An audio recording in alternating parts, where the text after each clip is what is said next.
Welcome back to another technical deep dive here in the Debug Zone. Today, we're tackling a big question and breaking it down with insights from other users.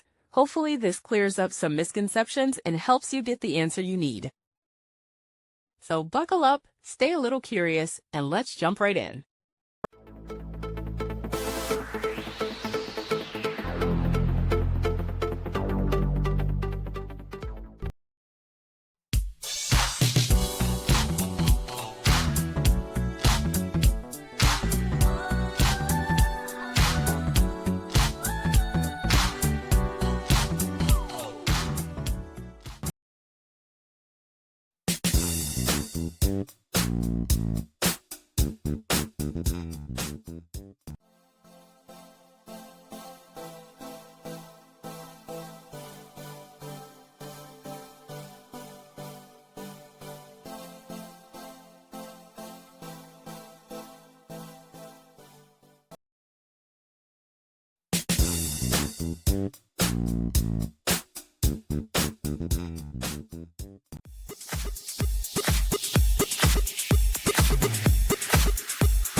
And that's a wrap.